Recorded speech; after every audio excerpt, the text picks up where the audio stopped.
Nós não temos até o momento nenhum instrumento, irmãos.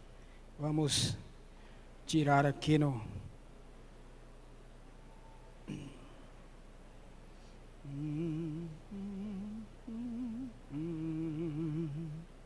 Oh, minha alma sem demora.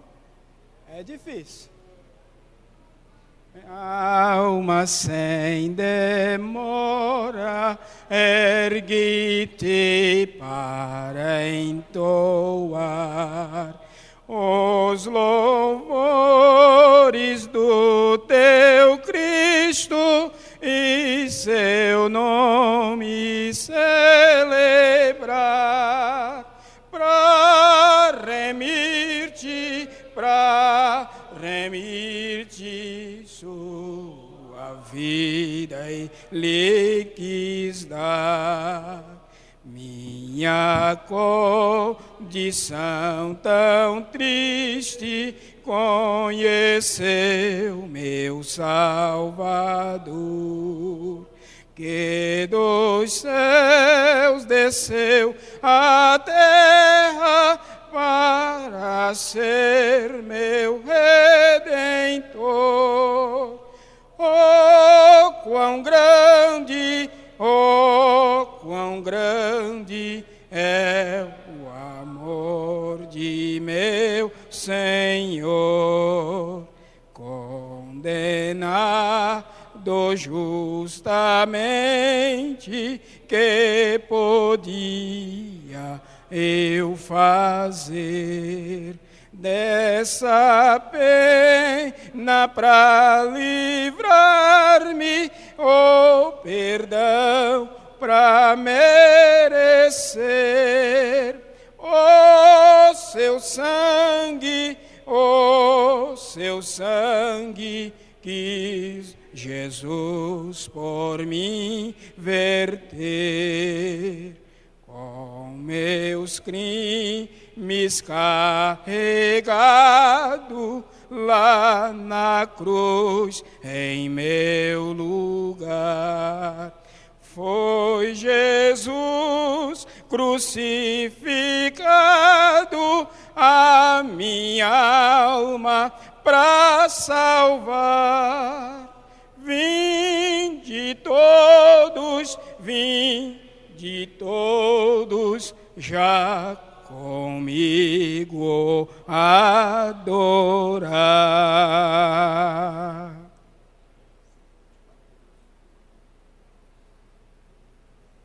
Ainda, irmãos, segundo nosso pastor, de número 124, para nós levantarmos a nossa oferta. Convidamos os nossos nobres diáconos para recolher os dízimos e as ofertas para a obra do Senhor. Aleluia. 124, adoração.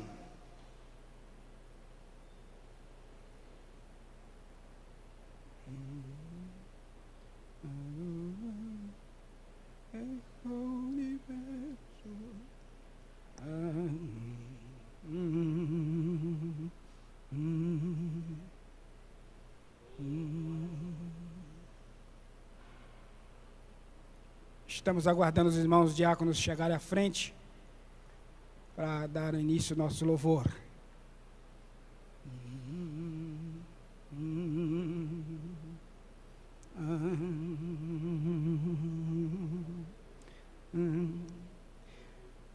Adorai o Rei do universo, terra e céus, cantai o seu louvor. Todo ser no grande mar submerso, louve ao dominador. Todos juntos o louvemos, grande Salvador e Redentor. Todos o louvemos, Régio dominador. Adorai-o, Anjos poderosos, vós que sua glória contemplai, vós remidos, já vitoriosos, graças rendei-lhe mais. Todos juntos o louvemos, grande Salvador e Redentor. Todos o louvemos, Régio dominador. Sol e lua, coros estelares, sua majestade anunciai. Hostes grandes, centos de milhares, o seu poder mostrai. Todos juntos o louvemos, grande Salvador e Redentor. Todos o louvemos, Régio dominador. Ventos, chuvas, raios, trovoadas, revelai o forte Criador. Vós dizeis, ó serras elevadas, quão grande é meu Senhor. Todos juntos o louvemos, grande Salvador e Redentor. Todos o louvemos, Régio dominador. Altos cedros, grama verdejante, esta sinfonia aumentai. Aves, vermes, todo ser gigante, gratos a Deus louvai. Todos juntos o louvemos, grande Salvador e Redentor. Todos o louvemos, Régio dominador. Homens, jovens, velhos e meninos, adorai ao vosso Redentor. Reis e sábios, grandes, pequeninos, dai-lhe verais louvor. Todos juntos o louvemos, grande Salvador e Redentor. Todos o louvemos, Régio dominador. Glória a Deus.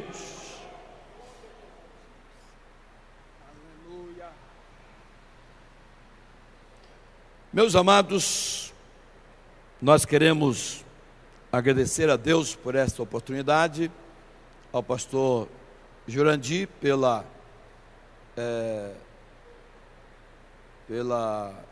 disposição de nos conceder aqui o espaço, né, para dar continuidade aqui ao estudo da Escola Bíblica Dominical.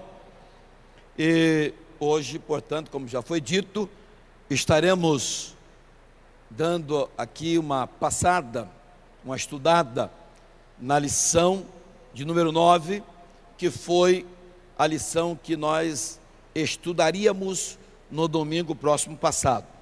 Mas em virtude dos trabalhos aqui realizados, não pôde haver aí a escola e, portanto, hoje nós estamos voltando, né, à lição número 9 para estudarmos. A lição número 9 tem como título: Um lugar de adoração a Deus no deserto. O nosso texto áureo está no capítulo 25 de Êxodo, versículo 8, que diz assim: E me farão um santuário, e habitarei no meio deles. Êxodo 25, verso 8. A verdade prática da lição diz: Deus deseja habitar entre nós, para que Ele seja o nosso Deus, e para que nós sejamos o seu povo. Na verdade, Deus, Ele deseja comunhão com o seu povo, deseja estar junto, no meio, guiando, dirigindo, abençoando a todos nós. E por isso nós estamos num momento da história de Israel em que o povo já tinha sido libertado da escravidão do Egito, já tinha atravessado o deserto e chegado na península do Sinai. E lá no Sinai eles estavam acampados e sendo preparados para a grande conquista da terra prometida.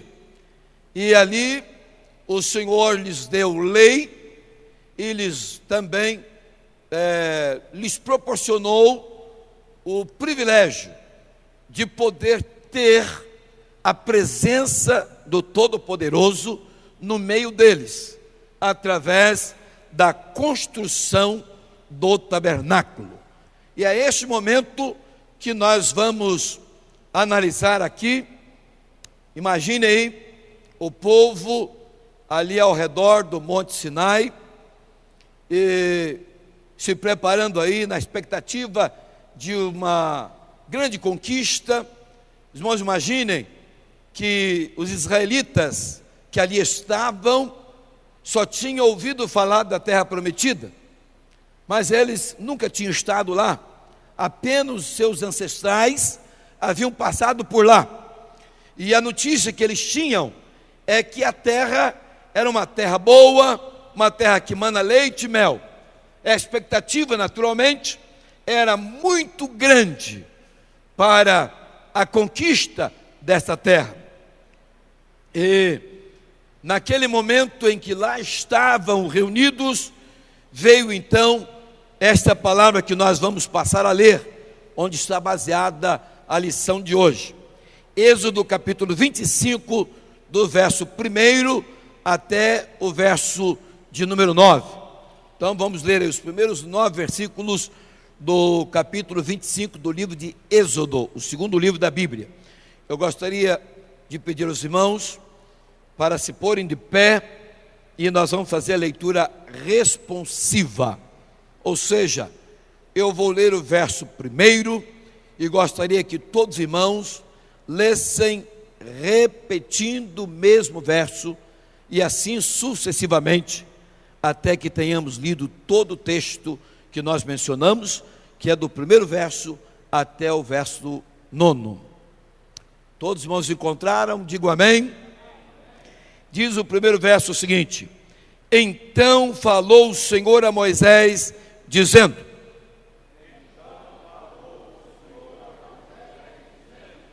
Fala aos filhos de Israel que me tragam uma oferta alçada de todo homem cujo coração se mover voluntariamente, dele tomareis a minha oferta alçada.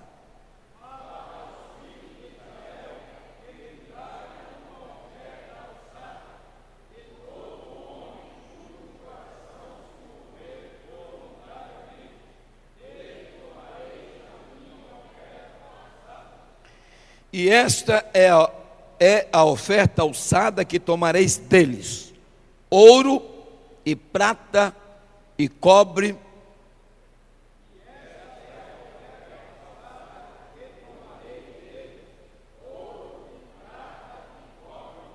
e azul e púrpura e carmesim e linho fino e pelos de cabras.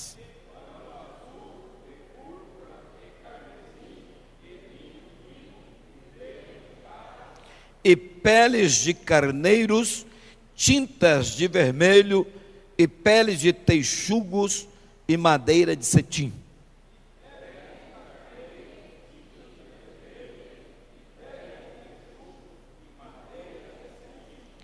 Azeite para a luz, e especiarias para o óleo da unção, e especiarias para o incenso.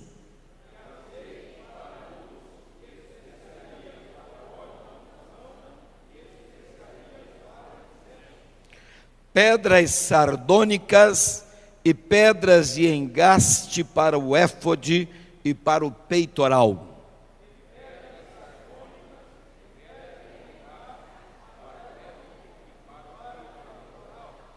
E me farão um santuário e habitarei no meio deles.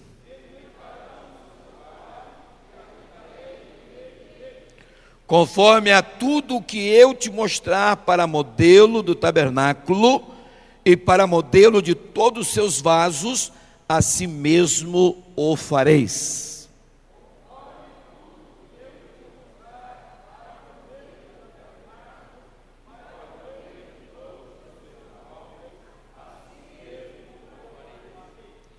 Muito bem, poder sentar, meus amados. Meus amados, a lição que nós temos diante de nós é uma lição extremamente importante. É claro que nós não teremos tempo suficiente para falar tudo que gostaríamos de falar dentro do texto que nós acabamos de ler, mas com certeza nós vamos falar aqui sobre os pontos principais da nossa lição, que é dividida em 3 partes. A primeira fala sobre as instruções para a construção do tabernáculo. O primeiro ponto que nós temos aqui na nossa lição é sobre o propósito divino. Qual era o propósito divino? Qual era o propósito de Deus ao dar esta ordem a Moisés e a todo o povo de Israel que lá estavam, para levantar essas ofertas de todos os materiais que nós acabamos de ler, para a construção desse tabernáculo? Na verdade, essas instruções para a construção foram rigorosamente acatadas por Moisés, segundo a ordenança divina, justamente porque Deus tinha um propósito final. Qual era o propósito? Estar e permanecer, peregrinar junto com o povo, estar junto, no meio. A verdade é que, inclusive, nós não temos muito tempo e precisamos resumir o máximo possível. A ordem de Deus, ela é bem, vamos dizer assim, detalhada, e sabemos que tudo tinha a sua posição certinha, não somente dentro do tabernáculo, com relação às peças, às mobílias que tinha lá no tabernáculo, mas também a posição mesmo do tabernáculo em relação ao acampamento, às demais tribos. O tabernáculo, ele tinha que se posicionar exatamente no meio de todo o acampamento, estando acampados ou em marcha, a posição do tabernáculo não podia mudar, era a posição central. Deus queria estar no meio do seu povo. Deus continua querendo estar no meio. Mas observamos aqui que para que Deus pudesse estar no meio do seu povo, algumas atitudes precisavam ser tomadas, porque Deus é um Deus de ordem. E para que Deus estivesse no meio do povo de Israel, o Senhor recomenda a Moisés para que tivesse o cuidado de fazer tudo conforme o modelo que havia sido mostrado a ele. A verdade é que nós não podemos fazer o culto, a adoração do nosso jeito, da maneira que nós achamos, da maneira que nós sentimos. Não pode ser feito da maneira que nós achamos melhor. aqui as melhores intenções são dispensadas, porque há um modelo divino, e Deus só aceita a adoração se ela for realizada dentro de um princípio previamente estabelecido por Ele. Na verdade, tem que ser do jeito de Deus, tem que ser conforme o modelo divino. Por isso, o Senhor dá ordem para que todos os israelitas levantassem as ofertas, e com essas ofertas seria então construído o tabernáculo. E as ofertas que eles contribuiriam para a construção do tabernáculo era exatamente o ouro, a prata, que eles haviam recebido lá no Egito, por ocasião da libertação, porque Deus colocou no coração dos egípcios, né, para que entregasse vasos, prata, ouro, e eles saíram de lá realmente cheios desses materiais, e com certeza levaram com eles as ovelhas, os carneiros e todos os animais que seriam também usados para sacrifício. Então Deus primeiro proveu para eles os recursos para a construção do tabernáculo e o estabelecimento do culto. E hoje também não é diferente.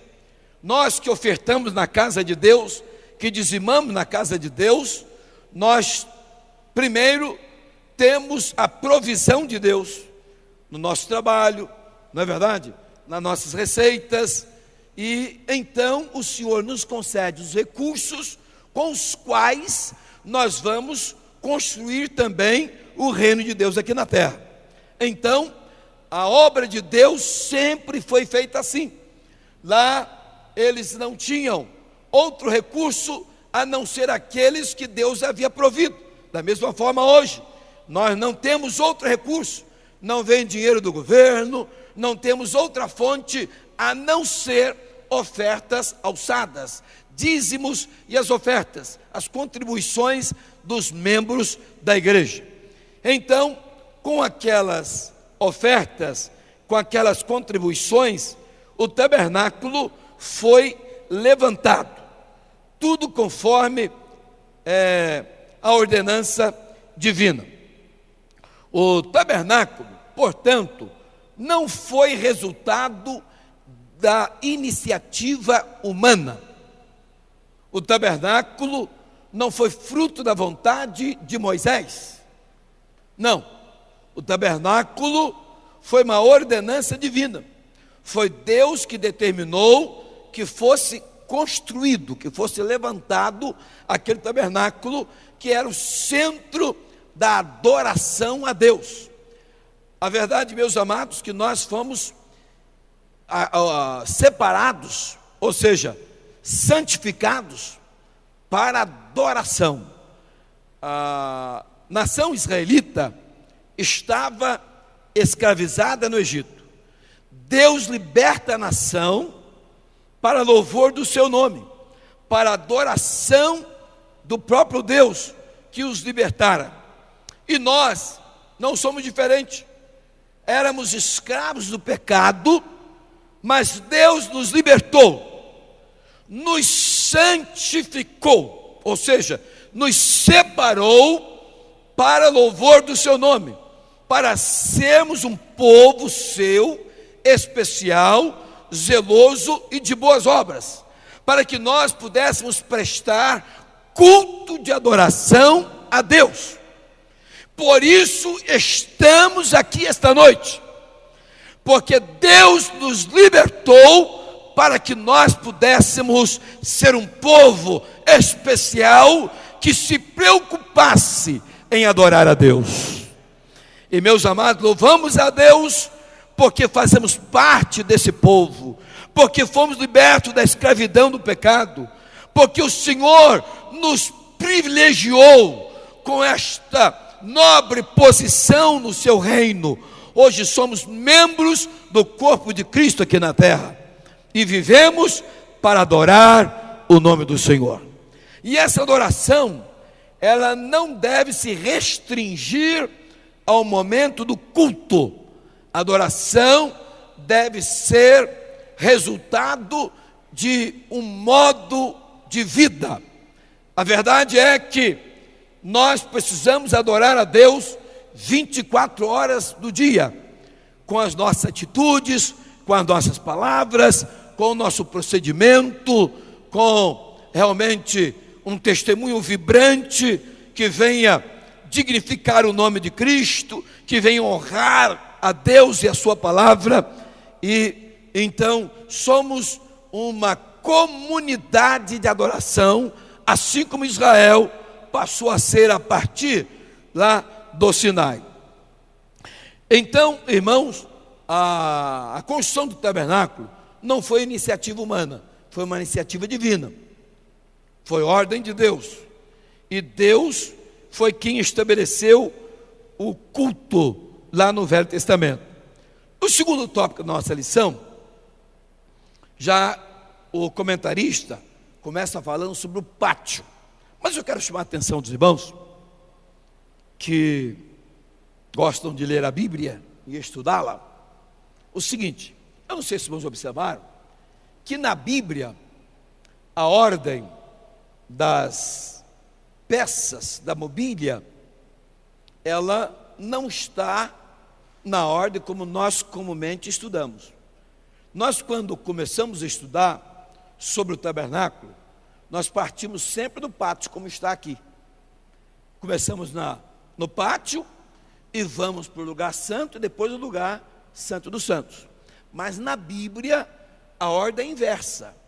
Na Bíblia começa da arca do concerto, lá do santo do santo, depois vem para o lugar santo, onde está a mesa dos pães, a proposição e o candelabro, e depois então vem para o pátio, onde está a pia de cobre e o altar dos holocaustos. Por que essa inversão? Veja bem, existem coisas na Bíblia, irmão, que na verdade nós precisamos meditar e atentar para elas. Exemplo, no caso dessa ordem, dessa inversão da ordem, é claro que aqui nós já observamos que a construção do tabernáculo não era uma iniciativa humana, era uma iniciativa divina. Então, por isso, começa lá do Santo do Santo, começa da arca da aliança, ou a arca do concerto, que é exatamente o símbolo da presença de Deus, que simboliza o trono de Deus. Porque, na verdade, pela Bíblia, Deus está vindo ao encontro do homem. Aqui retrata a pessoa de Cristo Jesus, que sendo Deus, não teve por usurpação ser igual a Deus, mas esvaziou-se da sua glória e se fez homem, e sendo homem, foi obediente até a morte e morte de cruz.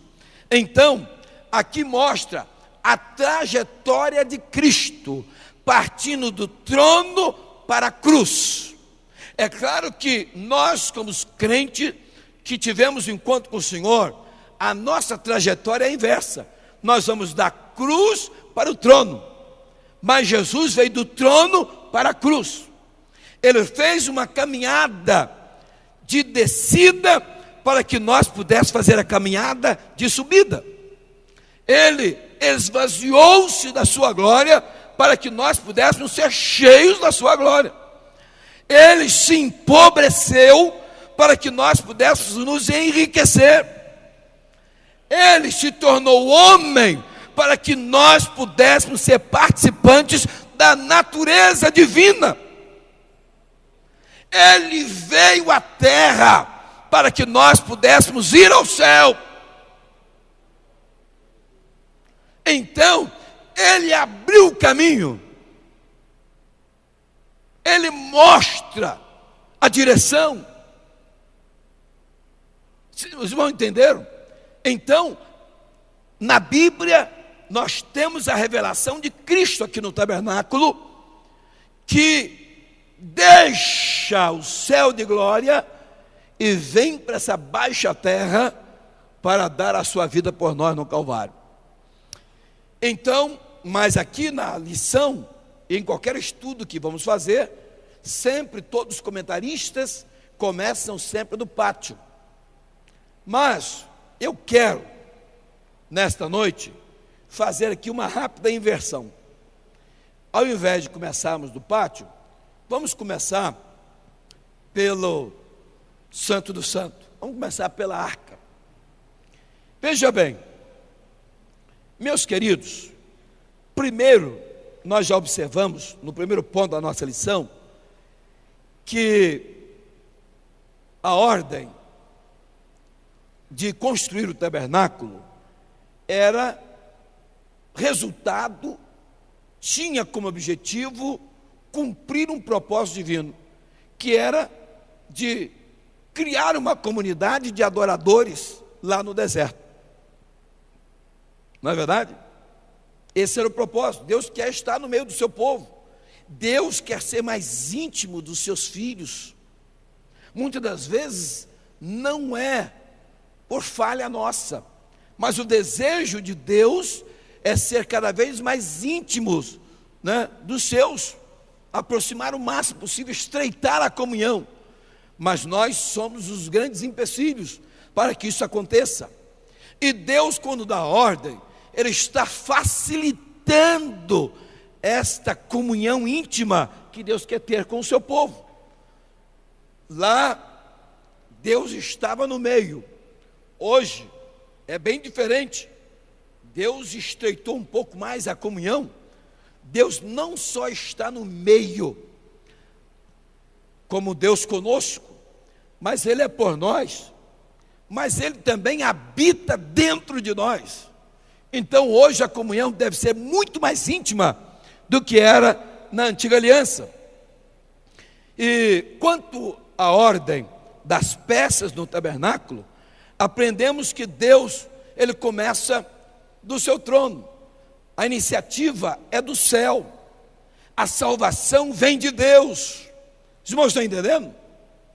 Nós somos realmente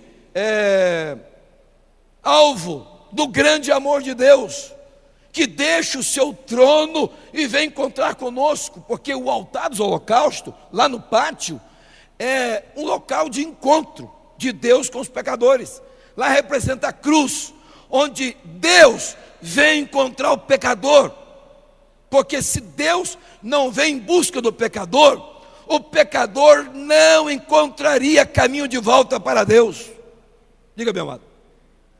Quando o senhor estava falando de Deus estar conosco, Jesus falou um dia que o Espírito Santo, ele habita convosco, mas estará em vós.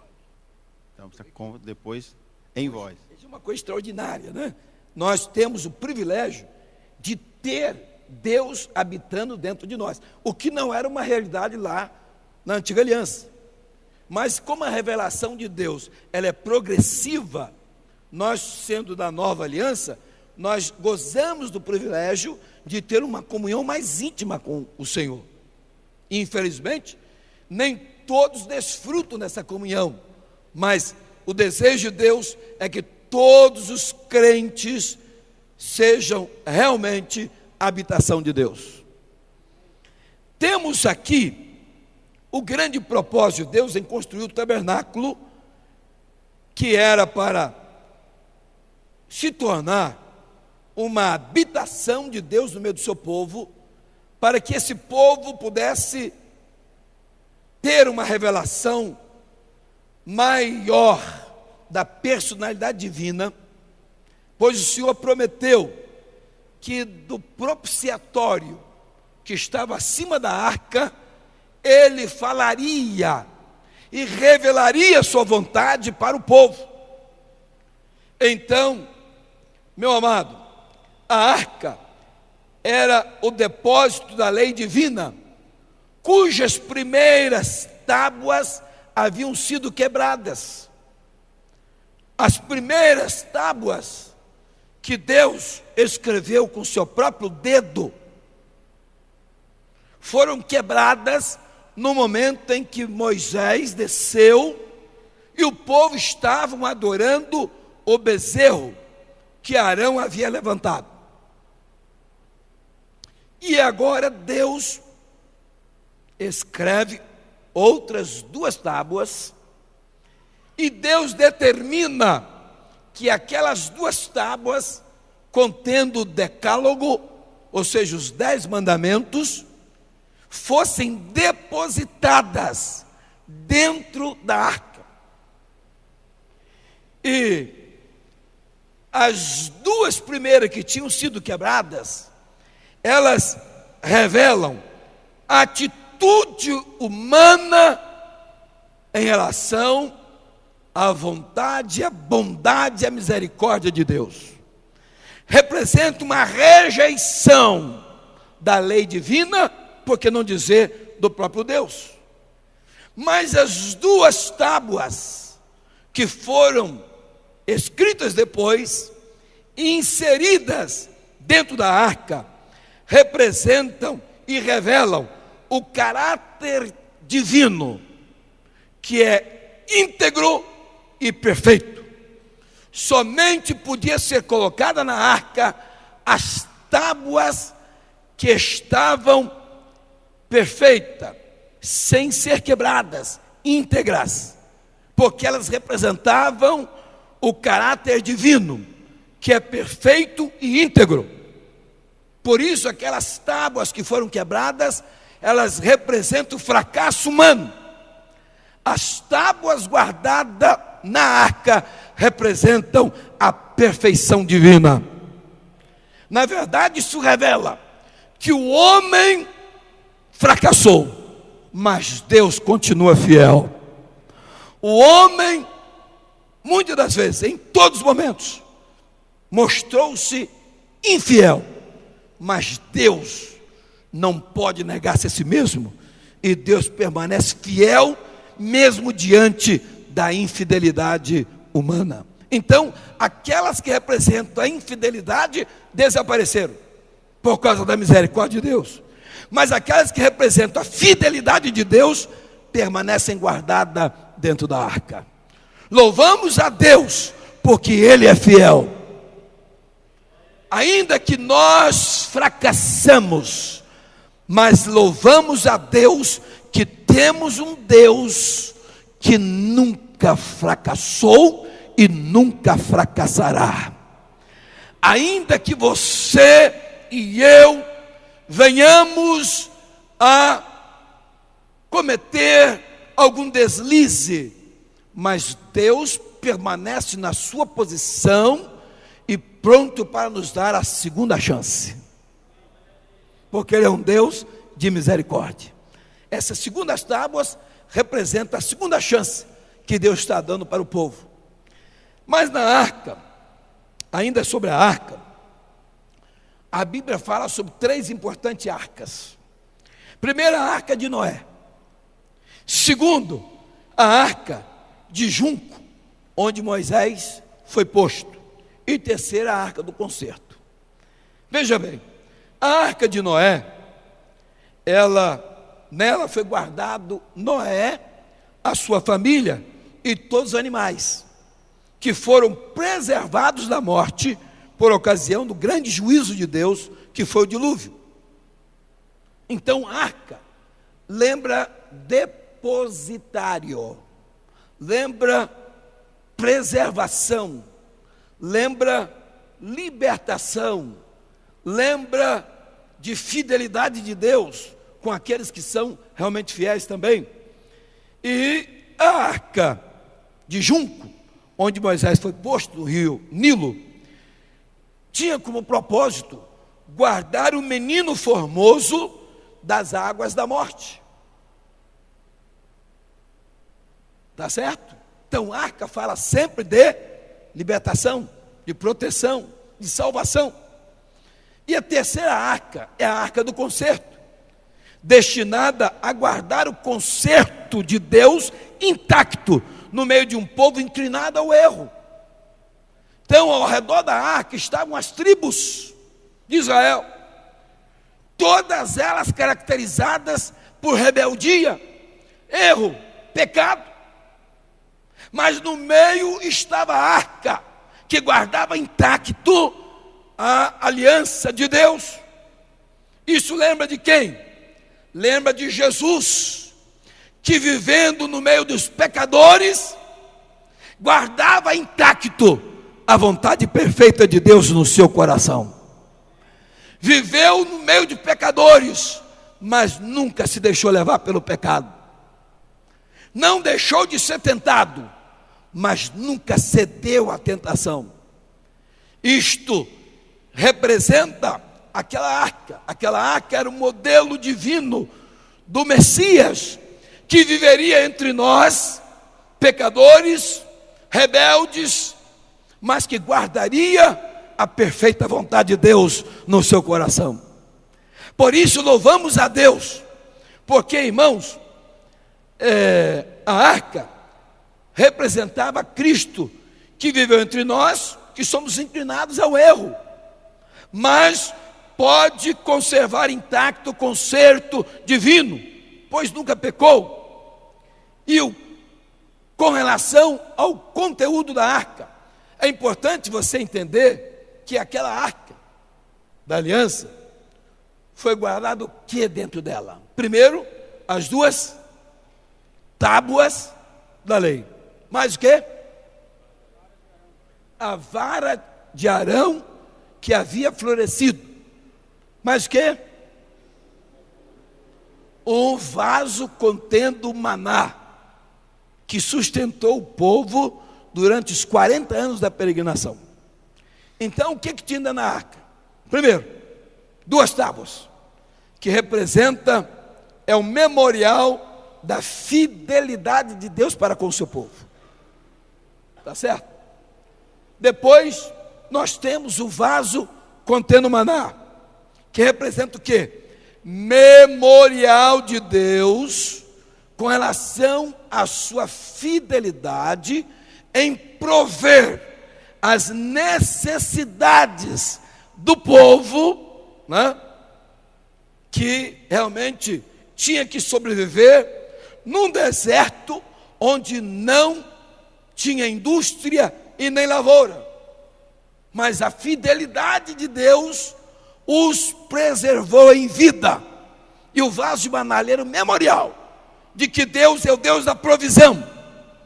Por isso nós não temos que temer as circunstâncias da vida, porque Deus não depende das circunstâncias. Deus está acima das circunstâncias. Se porventura o sistema deste mundo falhar, tenha certeza que o sistema divino não falha. Nos dias de Elias, o sistema governamental falhou. E Elias foi levado para o ribeiro de Querite. E lá ele foi sustentado pelos corvos, que levavam pão e carne. Significa que o governo estava numa crise e não podia socorrer os cidadãos. Mas Deus jamais falhará no seu sistema, ainda que o homem venha tirar a sua mão. Deus tem um meio que está acima de qualquer circunstância, de qualquer situação, de qualquer sistema, porque Deus mandava pão e carne todos os dias para o profeta. E eu pergunto, de onde vinha o pão e a carne que o corvo levava?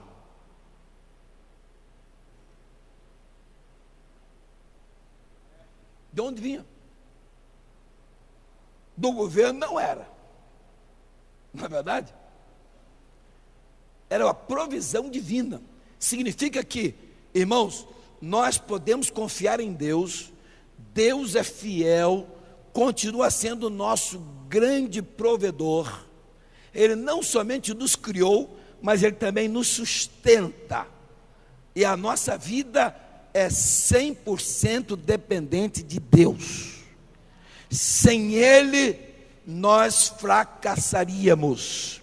Sem Ele, nós não, vamos dizer assim, prevaleceríamos diante das tentações, das vicissitudes da vida, das lutas, das hostilidades, das aflições, das angústias que aqui passamos. Mas Deus se encarrega de assistir os seus filhos, seja onde for, em qualquer situação. Lá no deserto, eles não tinham como colher, mas tinham um Deus que podia dar a eles, mesmo sem plantar. Então, há um Deus todo-poderoso que continua no trono. E você foi convidado para adorar esse Deus. Você foi libertado para a adoração a esse Deus.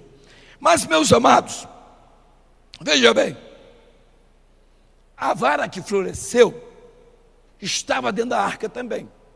E qual era o propósito? O propósito era ser um memorial da rebeldia, das falhas, do pecado do povo. Não entenderam? Sempre que se lembrava da arca, tinha que se lembrar que Deus é fiel, que Deus é provedor e que o homem é fracassado. Olha que coisa extraordinária. Lembrou da arca, você lembra dessas três coisas. Mas eu quero dizer para você o seguinte: quando Salomão construiu o templo, a arca, como está lá no capítulo 25 de Êxodo, ela foi feita com argolas e 2 varais, com os quais ela era transportada. Os sacerdotes levavam a arca nos seus ombros. 4 sacerdotes carregavam a arca nas peregrinações pelo deserto.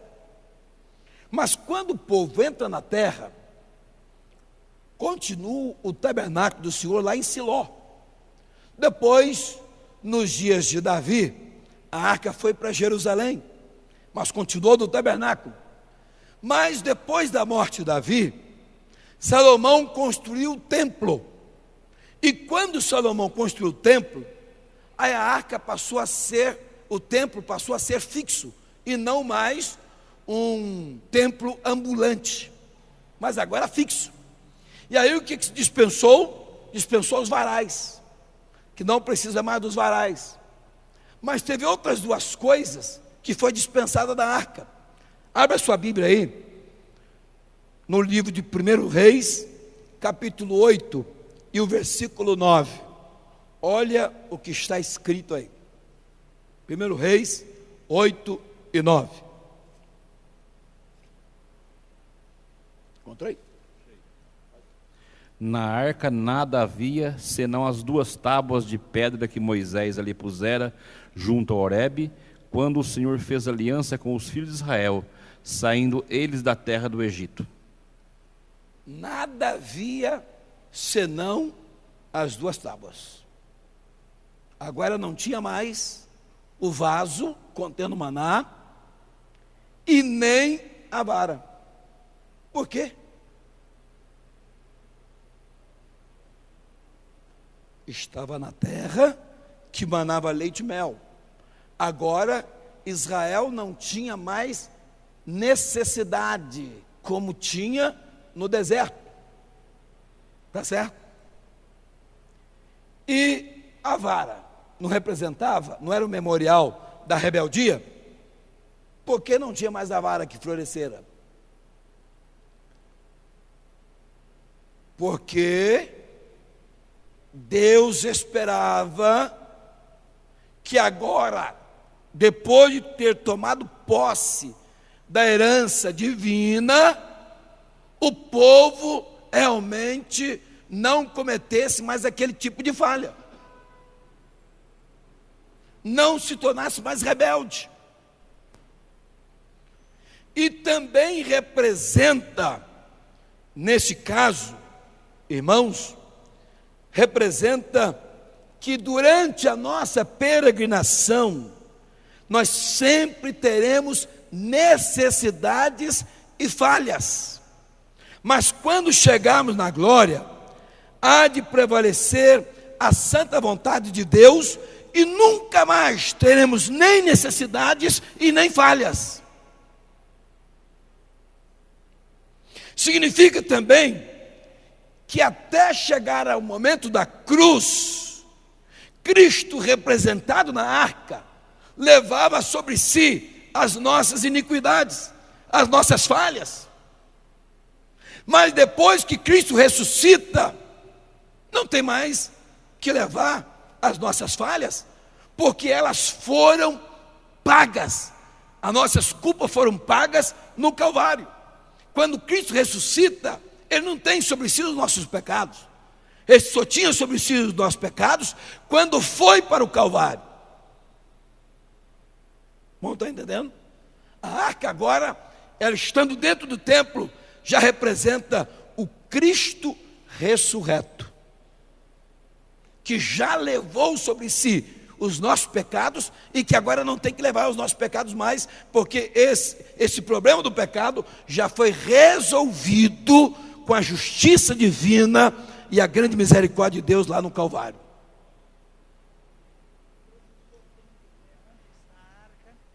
O senhor tem uma ideia hoje aonde encontra a arca? Ninguém sabe.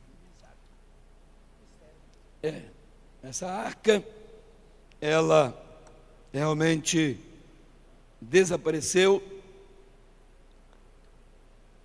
Ninguém sabe informar o fim, mas uma coisa sabemos, que ela também não poderia existir, porque se ela existisse, com certeza alguém estaria adorando a arca. Na verdade, estaria idolatrando a arca. Mas, irmãos, em cima da arca estava o propiciatório, figura perfeita de Cristo.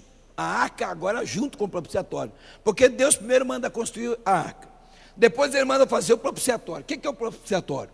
O propiciatório é uma lâmina de ouro que ficava sobre a arca.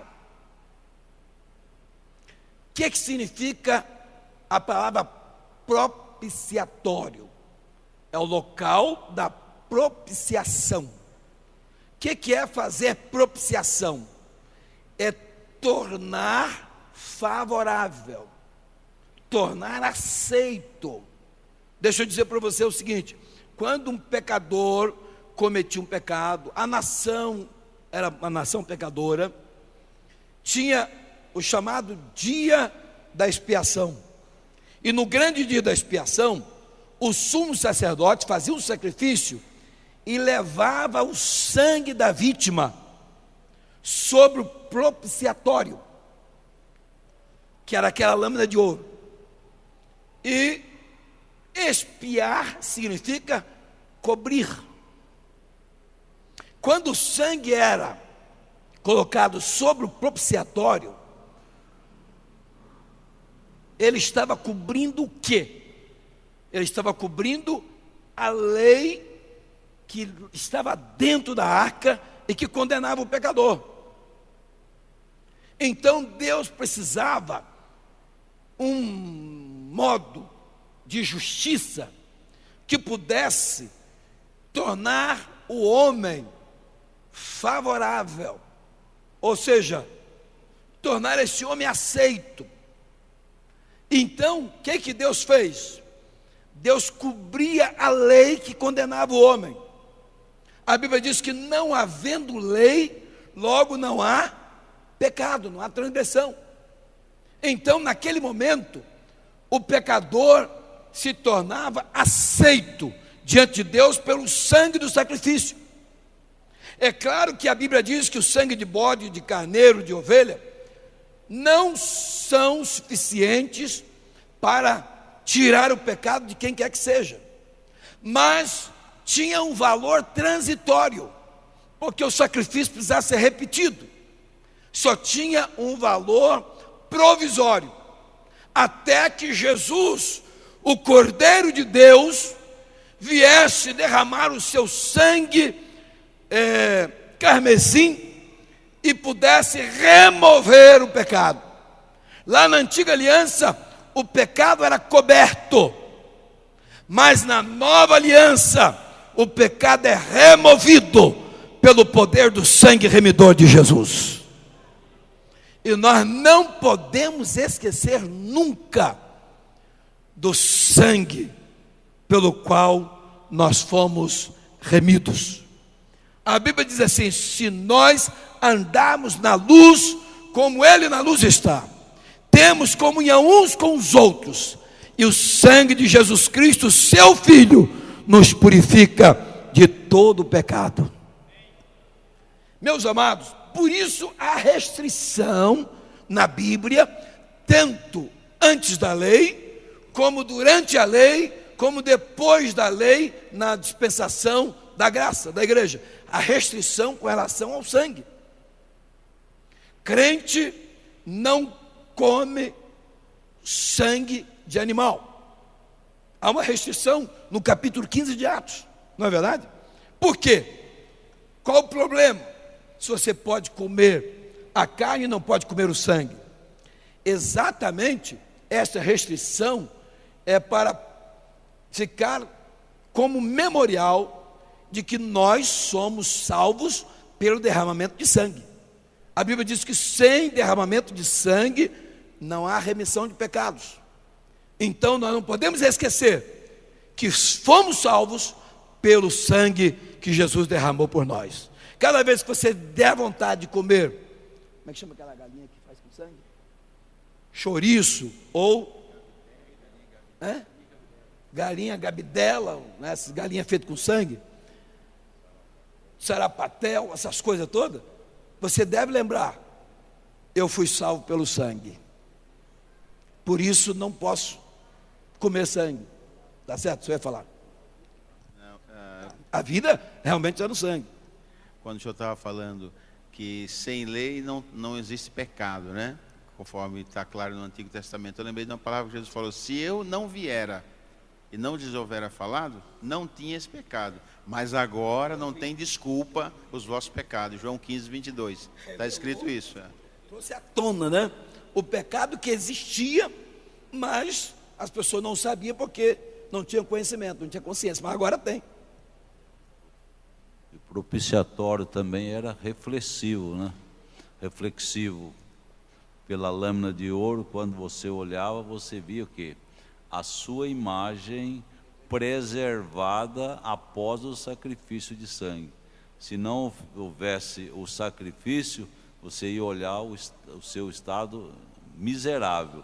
Agora, após o sacrifício, ela refletia você agora, os pecados achados favorável, aceito o sacrifício ser propício, favorável à aceitação. Isso é motivo de nós darmos muito glória a Jesus, porque foi Jesus que fez isso por nós, lá na cruz do Calvário. Então, amados, logo após a arca, no lugar santo dos santos, nós tínhamos o lugar santo, que era exatamente onde estava a mesa dos pães da proposição. Lá, sobre a mesa dos pães da proposição, tinha 12 pães. Tá certo? Os pães ficavam dispostos sobre a mesa durante 7 dias. No 7º dia, o sacerdote trocava, trazia um pão novo, pegava aquele e os sacerdotes comiam o pão dentro do lugar santo. Significa isso? Jesus mais tarde, Jesus disse: olha, eu sou o pão vivo que desceu do céu. Então aquele pão que estava sobre a mesa e a própria mesa também falava de Cristo. porque na verdade eles tinham que comer aquele pão no lugar santo. Primeiro porque o pão era santo, o lugar era santo, e somente os sacerdotes podiam comer aquele pão lá dentro do lugar santo, que só os sacerdotes lá podiam entrar. Tá certo? Isso representa que Cristo, né, é simbolizado nestes pães que alimenta e sustenta o culto de adoração. Por que nós adoramos? Qual é o fundamento da nossa adoração? Porventura não é Cristo? Por que nós estamos aqui hoje, sãos e salvos, em comunhão com Deus? Porventura não é Cristo que tem nos sustentado até aqui? Ou tem alguém que está aqui pelo seu próprio poder? Se nós dependêssemos de nós mesmos, onde estaríamos? Mas graças a Deus, que nós somos fortalecidos pela graça de Deus. Paulo, escrevendo a Timóteo, ele diz o seguinte no capítulo 2: Tu, pois, meu filho, fortifica-te na graça que há em Cristo Jesus. Irmãos, se você começar a sentir-se alguma fraqueza espiritual, não esqueça de que a nossa força vem da graça de Cristo. Corra para os pés do Senhor, alimente-se de Cristo, porque Ele é quem nos sustenta nessa peregrinação. Ai de nós se não fosse Jesus. Embora os judeus naqueles dias, eles chegaram a desprezar o maná, que representa Cristo. Chamaram aquele maná de coisa vil, desprezível. Hein? Pão vil. Eles rejeitaram aquilo que os sustentava. Irmãos, hoje não é diferente. Tem crente que não mais satisfaz somente com Cristo. Tem heresias que mostra Cristo, mas junto com Cristo mais algumas coisas. Que você tem que confiar em Cristo, mas tem que beber um copo com água na hora da sua oração. Está se adicionando alguma coisa a Cristo que é perfeitamente suficiente para sustentar a fé, sustentar a caminhada. Outro dia uma irmã que já foi da nossa igreja, hoje não mais, está naquela igreja lá do Baianinho do Chapéu. Falou: outro dia eu estava com uma dor na perna muito grande, aí acordei de noite, peguei a toalhinha do apóstolo, botei em cima da perna, aí a dor foi embora. Se for suada é mais caro ainda. Viu? Suada custa mais caro e tem mais unção, né? Estão limitando o poder de Cristo. Então, Cristo não é mais completo, precisa de complemento. Então isso aí, irmão, é uma heresia que tem sido difundida, e muitos dos nossos irmãos, por falta de conhecimento da palavra de Deus, ou falta até de ensino também, têm se deixado levar. Moisés destruiu a serpente depois, né? Exatamente. Porque senão o povo ficava olhando para as... adorando a serpente, que passou a ser motivo de adoração. Então, amados, outros sim, tem alguns crentes que não começam esse tipo de heresia. Não tem copo de água na hora da oração, não tem nada disso. Não tem cajado de Moisés, não tem fitinha não sei de quê, tem um monte de coisa, vale do sal, né? É copo de água mineral ungida, é óleo ungido, é tanta coisa, que há tanta bugiganga que estão acrescentando a Cristo, que realmente cada dia eles inventam uma coisa. Porém, pão santo, né? Pão que foi orado no monte, que tem um valor tremendo. Tem até algumas folhas de oliveira que vêm de Israel. Tem alguns que estão trazendo litros de água do Rio Jordão e leva lá para o templo para botar um pouquinho da água do Rio Jordão e pega os pedidos de oração, mergulha lá dentro daquela água, como se estivesse realmente fazendo um mergulho de todos os problemas e tal, não sei o que, sepultando todos os problemas. A verdade é o seguinte: tudo isso é heresia. A fé é plenamente suficiente em Cristo Jesus. Não precisamos nada dessas coisas. Agora, tem crente que não está atrás dessas coisas, mas está atrás de outras. Eles acham assim, ó, irmão, eu vou na festa do peão, porque afinal de contas, eu sou crente, mas igreja todo dia, nós precisamos também de um pouco de divertimento, um pouco de lazer. Não é assim? Então a gente tem que... Chegou um circo na cidade. O lazer faz parte. Chegou um circo na cidade. Então eu vou lá num dia que não tem culto, vou lá ver um espetáculo. Algum problema nisso?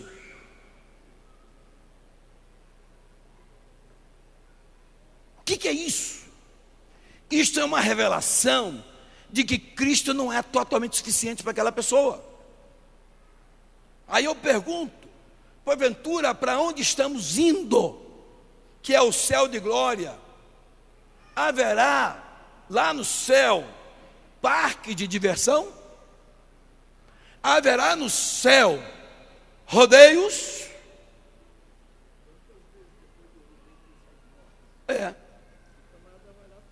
Não, para o sujeito, aliás, sem falar da idolatria.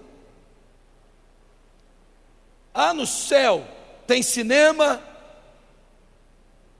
Se você não aprender a viver somente de Cristo aqui, você não pode viver no céu. Se você acha que tem que ter tudo isso na vida do cristão, você deve ficar aqui. Porque lá, o que sustenta a vida é o Cordeiro, que foi morto e reviveu. Amém? Aí eu digo como os pastores aí das comunidades: amém ou não amém? Rock e outras coisas mais. Irmão, a verdade é que nós somos cristãos em demanda da pátria celestial. Não podemos nos iludir com as vitrines coloridas deste mundo, as vitrines atraentes deste mundo. As janelas estão abertas. Você entra na internet, são janelas e mais janelas que se descortinam diante de você. E você tem o dever de preservar a sua alma, porque você está em demanda da pátria celestial. Se você se iludir com estas coisas, você não chegará lá. Eu pergunto aos irmãos dos que estavam lá no Sinai, 600.000 homens, sem contar as mulheres e crianças, que saíram do Egito, maior de 20 anos, fazendo uma multidão de pessoas, de cerca de 2,5 milhões a 3 milhões de pessoas. Eu pergunto daqueles que estavam lá, quando o tabernáculo foi construído, quantos entraram na terra prometida? Daqueles 600.000, apenas 2 entraram, Josué e Caleb. A outra geração que nasceu no deserto, que saiu do Egito criança, muitos deles entraram, mas a maioria absoluta ficou sepultada no deserto, porque Deus não tem negócio com o incrédulo, com o rebelde, com o desobediente. A verdade é essa. Nós hoje, irmãos, temos que mudar o curso da nossa mensagem. Temos que agora pregar para os crentes.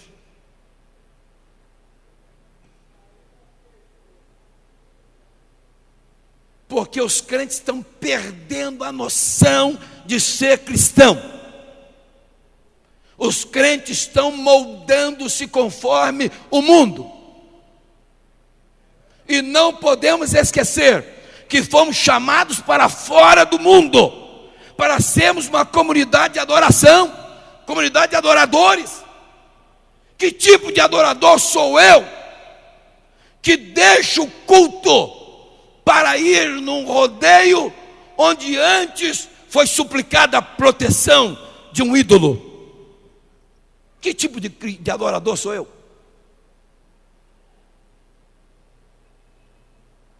Amados, estamos na hora final da igreja. Estamos na hora de definição de quem é e quem não é. A Bíblia diz assim: olha, quem é santo, santifique-se mais ainda. E quem é sujo, suje-se mais ainda. Ou seja, é hora de definição, é hora de definir quem é e quem não é, quem vai e quem não vai. Eu não estou aqui, irmãos, querendo amedrontar ninguém, nem querendo ameaçar ninguém. Eu estou falando a verdade bíblica, porque temos responsabilidade com Deus e a sua palavra, e com os ouvintes também. Santificado significa separado. Os santos de Deus foram separados do mundo para viver exclusivamente para Deus. Você tem que viver como Jesus, que representado na arca, vivia no meio dos pecadores, mas não pecava. Jesus veio aqui provar que o pecado não é uma necessidade do ser humano, é uma aberração. Que é possível viver aqui entre os pecadores, mas sem pecar. Porque hoje nós temos muitos crentes justificando o pecado, dizendo assim: olha, eu peco mesmo porque a carne é fraca. A Bíblia não diz que a carne é fraca? Sim, o próprio Jesus disse que a carne é fraca, mas ele também disse que o espírito é forte. Pecado não é vitamina, pecado é um veneno mortal. Então, amados, não basta contribuirmos para o sustento do templo de adoração, é preciso ser adorador nesse templo. Aqui nós temos o levantamento das ofertas para construir o tabernáculo, que é o local de adoração. Mas quem contribui para construir o tabernáculo é quem vai adorar lá no tabernáculo depois. É quem será representado lá nos adoradores. Então não basta contribuir, é preciso também ser um adorador, não somente com as ofertas, mas com a própria vida, com o próprio testemunho. Nós estamos falando hoje, o tema fala um lugar de adoração a Deus no deserto. Nós poderíamos estar falando em relação a Israel, mas poderíamos traduzir para nós um lugar de adoração a Deus neste mundo, que é representado pelo deserto. O senhor estava falando que não era forçado a adoração, e na hora da oferta também não era, era para contribuir voluntariamente, né? Não, o camarada acha que eu dei, né? Não, voluntariamente. Voluntariamente e com alegria. Pode ler. Versículo 2 da lição: fala aos filhos de Israel que me tragam uma oferta alçada de todo homem cujo coração se mover voluntariamente, dele tomareis a minha oferta alçada. Não era uma questão obrigatória, mas é quem ama a Deus e a sua obra. E nós estamos inseridos nessa comunidade de adoradores, e nós precisamos de adorar a Deus, não somente no momento do culto. A nossa vida é uma vida de adoração. Hoje, um determinado irmão chegou para mim e disse: pastor, está escrito na Bíblia que o obreiro, o crente, não pode ser dado a muito vinho, mas pode beber um pouquinho. Se interpretando ao pé da letra, dá a impressão de que você não pode se embriagar, mas beber um pouquinho não faz mal. E ele falando comigo. E tem mais, disse ele. A Bíblia diz também que Paulo aconselhou a Timóteo a tomar um pouco de vinho, Então, o próprio Paulo, que falava sobre o vinho, aconselhou a Timóteo a tomar um pouco de vinho. E eu fiquei ouvindo.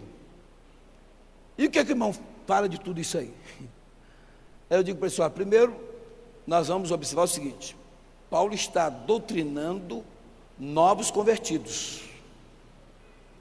Preciso saber que Paulo estava falando com pessoas que tinham vindo de um culto ao deus Baco, ao deus do vinho. E lá, a adoração deles era tomando altas doses de vinho até se embriagar. Quando eles embriagavam, é como se estivessem prestando uma adoração. Por isso Paulo escreve aos Efésios: olha, não vos embriagueis com vinho em que há contenda, mas enchei-vos do Espírito, porque isso era um costume deles na adoração lá de Dionísio, né, que era o deus Baco, o deus do vinho. E esse povo estavam num processo de libertação. Então Paulo não podia ser radical, ele tinha que levar o povo, que era novo convertido, a se acomodar a uma nova vida. E com relação a Timóteo, quando Paulo diz que ele não tomasse somente água, mas um pouquinho de vinho, mas Paulo justifica lá, por causa das suas constantes dores de estômago. Então era como remédio. E acredito que nem mesmo como remédio Timóteo queria tomar. Tanto é que Paulo chega a recomendar para ele tomar. Naturalmente Paulo já tinha falado com ele, mas ele insistia em não tomar o vinho. Agora, eu te chamo a atenção disso para ele, para o fato de que tinha uma comunidade no Velho Testamento que não podia tomar vinho. Qual era a comunidade? Quem não podia tomar vinho no Velho Testamento? Os nazireus, recabitas, mas quem? As pessoas que eram consagradas a Deus, eles não tomavam vinho, nem a uva, podia comer.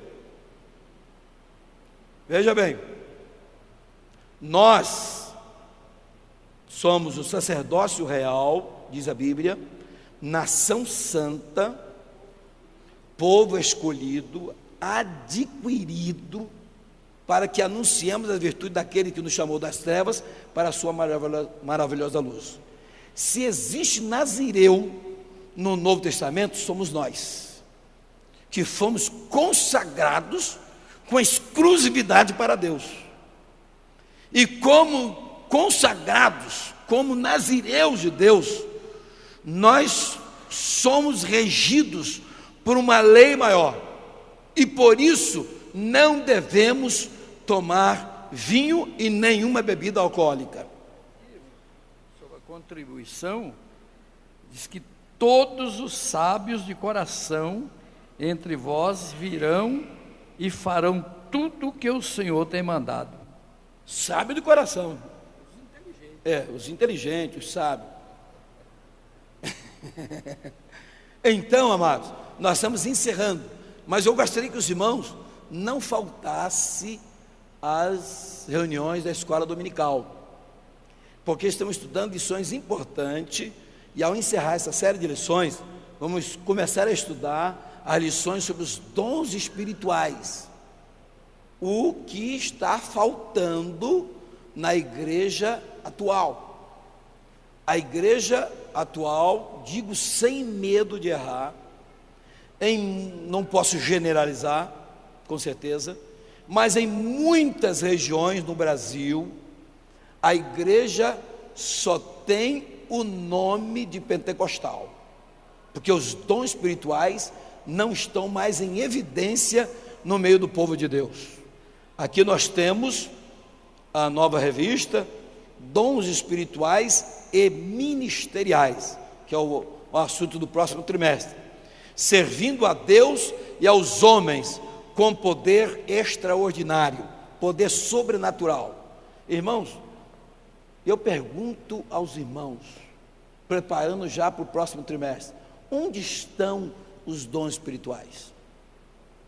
Onde? Cadê o dom da profecia? Dom da palavra de sabedoria? dom da palavra de ciência, dons de milagres, dom de discernimento do Espírito, dom de variedade de línguas, interpretação das línguas, dom de fé, onde estão? Operação de milagres e maravilha.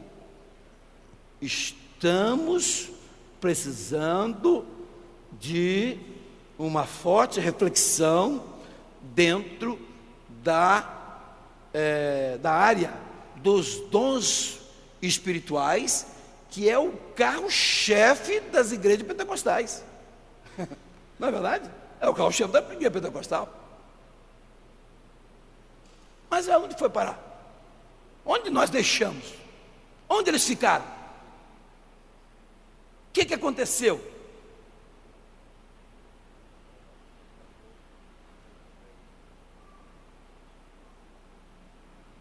Que Deus tenha misericórdia de nós. Jesus, quando partiu, ascendeu aos céus, deixou esta igreja debaixo de línguas repartidas como que de fogo, profetizando e falando línguas estranhas. E quando ele voltar, com certeza quer encontrar exatamente isto na igreja. E chegou o momento, vamos dizer assim, de nós analisarmos esse assunto e voltarmos ao primeiro amor, buscarmos os dons espirituais. Irmãos, se lembram que algum tempo atrás tinha cultos de oração, cujo objetivo era buscar o Espírito Santo, buscar os dons espirituais. Não tinha, pastor? Nenhum culto que não tem mais. O crente chegava a dobrar o joelho e ficava lá 1 hora de joelho dobrado, buscando os dons espirituais. Quando levantava dali, irmão, já levantava com a mensagem que Deus já tinha entregue para ele, para profetizar, para entregar, e outro tinha uma revelação. Irmão, esse mover do Espírito desapareceu. Os joelhos estão tudo endurecidos. O exercício, Meus amados, precisamos pensar nisso.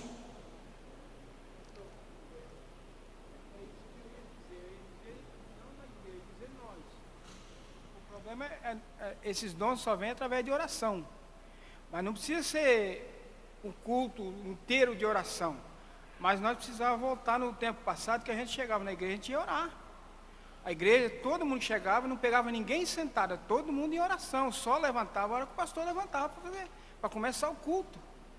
Hoje nós não estamos fazendo mais isso. Não tem um bonito que está fazendo, não tem ninguém que está fazendo, não é ninguém, não tem um mais bonito aqui. Então tem que, se quiser os dons espirituais, tem que voltar aos padrões que nós estávamos recebendo.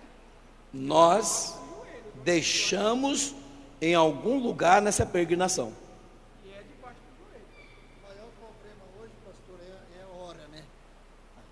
O horário que a turma chega sempre depois da oração. É só Primeiro o crente vinha bem cedo para a igreja. para o culto. São observações que nós estamos ouvindo aqui e que vamos refletir sobre elas quando estivermos estudando aí no próximo trimestre esse assunto. Irmãos, a coisa está séria. Porque antigamente, eu já participei de culto, vou contar só essa aqui para encerrar. Estou lá eu no culto, na vigília, 00:30 e pouco, chega um irmão. Aí, a hora que ele bota o pé para entrar na igreja, Deus usa o irmão para profecia assim: homem que acaba de chegar, eis que eu não me agrado do teu propósito aqui nesta noite. Esse cidadão já começava a chorar, já vinha direto para confessar o pecado. Aí eu lembro desse dia que esse irmão chegou, eu disse: irmão, quero pedir perdão aos irmãos, que realmente eu não vinha na vigília, mas acabei desentendendo com a minha esposa, por isso que eu vim na vigília e tal. Aí, pastor, os irmãos querem perdoar nosso irmão? Amém. Quando o irmão estava saindo para sentar, aí Deus usou outro irmão assim: homem, eu não me agradei das palavras que disseste no portão da sua casa. Aí o cidadão volta de novo chorando e diz: irmão, eu falei lá que eu não ia ficar naquele inferno, quero que os irmãos me perdoem e tal. Assim, era assim, irmão. Entendeu? Não é assim, pastor? Aí o que acontece? O pastor depois falou assim: irmão, faz o seguinte, ó, já que a situação é essa, a igreja perdoa o irmão, mas não vai adiantar o irmão ficar aqui. Porque se o senhor não está vivendo em comunhão com a sua esposa, não adianta ficar orando que Deus não vai ouvir a sua oração. Melhor só voltar, vai para casa, se conserta com a sua esposa e vai dormir. Porque você vai ficar aqui e vai perdendo o seu tempo. O irmão foi embora por causa. Só foi lá para ouvir isso e se consertar. Porque era assim, irmão, porque tinha vaso cheio. Entendeu? Eu conheço uma irmã que as pessoas chegam perto dela e ela tem, parece com os olhos de raio-x. Ela começa a ver tudo que está passando na vida do irmão, cheio do Espírito Santo de Deus. Então, isto não é privilégio de meia dúzia, não. Isso é privilégio de quem busca mais. Quem busca mais recebe mais. Quem ora mais, quem pede mais, recebe mais. Então, irmãos, precisamos sempre estar refletindo sobre a nossa vida espiritual. Você pode ser uma pessoa bem-sucedida, financeiramente, posição social, mas você não pode esquecer que você é cidadão do céu. Não é verdade? Você pode se comunicar com qualquer tipo de pessoa, sem se contaminar com quem quer que seja, porque você é lavado e remido no sangue de Jesus. Amém? Que Deus nos abençoe e nos guarde por sua graça infinita. Nosso muito obrigado ao pastor Jurandir pelo espaço. Não entendi? O textuário. Então, nós vamos recitar o nosso textuário e vamos encerrar. Fiquemos de pé, irmãos, vamos juntos repetir aqui o textuário da nossa lição, que está lá em Êxodo 25, versículo 8, que diz assim, vamos lá? 1, 2, 3 e já. Texto áureo. E me farão um santuário e habitarei no meio deles. Êxodo 25, verso 8. Não valeu. Vamos repetir? Texto áureo. E me farão um santuário e habitarei no meio deles. Êxodo 25, 8. Não valeu muito ainda não, mas já melhorou um pouco. Não vamos deixar do pastor Jurandir. Amém, igreja? Louvamos a Deus, né, pela lição, pelo ensino que recebemos do Senhor. O santuário é na casa do Senhor e o oráculo somos nós. Deus manifesta através de nós, porque nós temos ousadia para entrar no Santo do Santo, pelo novo e vivo caminho que Ele consagrou pelo véu, pela sua carne. Ele abriu a porta. Então não precisamos ficar mendigando o poder de Deus. Nós somos canal para a manifestação do poder de Deus. Agora, a ocupação e a preocupação depende de cada um de nós. Amém? Agradecemos o pastor Laércio pela cooperação hoje, juntamente com os irmãos que vieram lá do Novo Horizonte. Nosso abraço, nosso carinho. Deus abençoe e recompensa pela cooperação aqui nessa. Deus abençoe grandemente. Quinta-feira, grande noite da vitória, com pregação da palavra de Deus aqui. Estamos na semana do Dia Internacional da Mulher e haverá aqui um chá com as mulheres no dia 7 deste mês, às 19 horas. O convite custa R$20. Está com a nossa irmã Nelsolândia, que está ali atrás. As irmãs que aderirem, quiserem, tome ali o convite com a nossa irmã Nelsolândia. Depois preciso falar com a irmã, tá certo? Após o culto. Agradecemos a presença de todos. O Senhor abençoe grandemente. Domingo pela manhã, a escola bíblica dominical. E à noite, creio que deverá ser a Santa Ceia do Senhor. Esse mês não houve o batismo, que seria ontem. Então, o batismo foi transferido para o mês seguinte, mas com certeza deverá ter aqui a ministração da Santa Ceia nesse próximo domingo. Deus abençoe grandemente. E quero dizer aos irmãos que tem algumas pessoas nos ligando e outros nos procurando, porque não estamos aqui nas terças-feiras. É que o curso de teologia lá Fatelin, a matéria chamada Noções de Grego. O professor só pode ministrar as aulas nas terças-feiras. Então são 4 terças-feiras, já tivemos 3, hoje por causa de ser a terça-feira do carnaval, não houve a aula. Então até a próxima terça nós não estaremos aqui. Algum está ligado? Está acontecendo alguma coisa, irmão? Não tem visto eu não, está tudo na paz, irmão, está tudo na bênção. Outro foi lá na firma, irmão, o senhor não foi? O que está acontecendo? Então nós estamos juntos, pediu o pastor Joel, juntamente com o pastor Levi, e eles estão aqui continuando aí, ministrando o culto, está tudo na bênção e na paz, amém? Então estamos em harmonia, em comunhão com o Senhor. Deus abençoe grandemente, pastor Joel orando por nós e nos abençoando, e todos juntos retornaremos aqui na quinta-feira, aqueles que puderem, e domingo pela manhã e à noite assim prosseguem o trabalho do Senhor Jesus, amém? Oremos. Maravilhoso Deus e Pai, em nome de Jesus te agradecemos, Senhor, por estarmos aqui na tua presença, meu Deus, pela vida de cada um dos teus filhos aqui presentes, Senhor, aqueles que não puderam comparecer por motivo justificado, meu Senhor, sede com cada um dos teus filhos, guardando, Senhor, protegendo, dando a tua bênção, meu Pai, é o que te pedimos, no nome precioso de Jesus Cristo, nosso amado e eterno Salvador. A graça do Senhor Jesus Cristo, o grande amor de Deus nosso Pai, a comunhão e a consolação do Espírito Santo reine sobre cada vida, e todo o povo de Deus digam amém. Deus abençoe a todos em nome de Jesus. Volte quinta-feira, irmão, para o grande culto da vitória.